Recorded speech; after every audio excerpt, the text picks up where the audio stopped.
C'est en juillet 2007 que les Vélib sont apparus dans la capitale. La ville de Paris, qui cherche à développer les modes de transport alternatifs à la voiture, a signé un contrat avec la société JCDecaux, devenue prestataire exclusif du système, des équipements et de l'entretien de la flotte des milliers de vélos en libre service. Et après 4 ans dans les rues, c'est un bilan plutôt favorable même si le taux d'évolution du nombre d'usagers est d'environ moins 10% entre 2008 et 2011. 2 ans après son lancement, il a été adopté par 30 communes limitrophes dont Ivry-sur-Seine qui a rejoint le projet et est équipé de 14 stations. Depuis quand utilisez-vous le Vélib et quelles sont les principales raisons qui vous font préférer le Vélib aux autres transports? Depuis quasiment son démarrage et son apparition à Ivry-sur-Seine, m'a tout de suite séduit. La première raison, c'est pour pouvoir rentrer tard la nuit. Le transport, c'est très long à attendre. Et puis la deuxième raison, c'est pour la liberté et le plaisir de faire du vélo dans Paris. J'utilise le Vélib depuis le début qu'il existe, qu'il a été mis en place à Paris. Voilà, c'est aussi la façon la plus écologique de se déplacer avec la marche. Depuis 2 mois à peu près. Je préfère parce que ça va plus vite pour moi et puis ça me fait prendre l'air. Le Vélib a-t-il changé la façon de vous déplacer? Il a ajouté une super possibilité, mais sinon j'utilise quand même les autres moyens de transport. Et oui, dans la mesure où maintenant je pédale et je suis bien contente, ça me fait un peu de sport, c'est pas mal à mon âge. Je peux aussi prendre mon temps parfois, et puis ça fait aussi gagner du temps dans certaines circonstances comme Paris-Ivry-sur-Seine, c'est beaucoup plus rapide.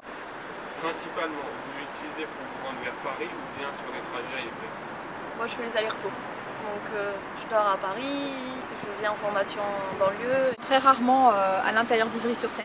C'est surtout pour aller à Paris, ou sinon pour faire des trajets dans Paris.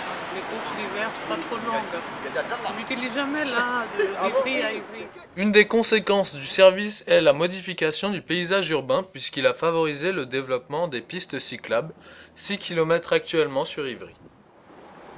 Alors, nous y travaillons, n'est-ce pas Clément? Oui, c'est dans le programme municipal. C'est pas facile du tout. Les cyclistes, bien sûr, ils sont favorables. Moi, je suis moi-même cycliste, donc j'essaye de le développer. Par contre, on a beaucoup de problèmes avec les Ivriens sur les questions de stationnement, puisque la plupart du temps, pour développer des pistes cyclables, il faut qu'on supprime des places de stationnement. Et quand on touche au stationnement, les gens montrent les dents de façon assez importante.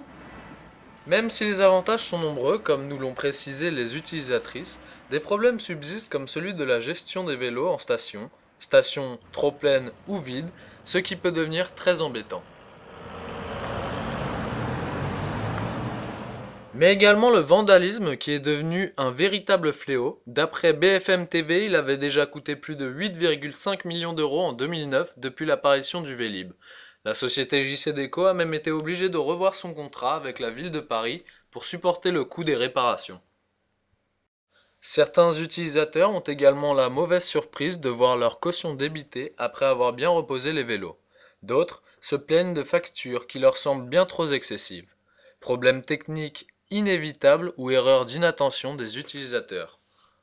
7 personnes iront même jusqu'à se rendre devant la justice car ils contestent les pratiques de la société JCDecaux. Enfin, Ivry n'a pas la chance d'être totalement couvert par le service à cause d'une décision du Conseil d'État qui limite l'implantation des stations à 1,5 km des limites de la capitale. Ou alors pour aller au-delà, en fait, il faudrait créer un nouveau marché et ça ne serait pas du Vélib, ça serait un Vélivry, ce qui n'est pas intéressant pour la ville d'Ivry. Pour dire que ça reste possible. Le Vélib est un moyen de transport qui a le vent en poupe et qui s'inscrit dans les projets écologiques des villes d'aujourd'hui. Beaucoup d'habitants ont joué le jeu car il se révèle à la fois pratique, écologique et économique à notre époque où le prix de l'essence ne cesse d'augmenter. Il y a un réel engouement et le succès est tel que le Vélib a déjà fait des émules. Le modèle a en effet conquis de nouvelles villes comme Bordeaux, Toulouse ou Lille. Lyon, quant à elle, est déjà passée depuis 2007. On sait également que déjà plusieurs grandes villes à l'étranger étudient ou ont adopté une implantation de ce modèle. Barcelone, Montréal, Washington. Le système Vélib n'est donc pas prêt de s'arrêter en si bon chemin.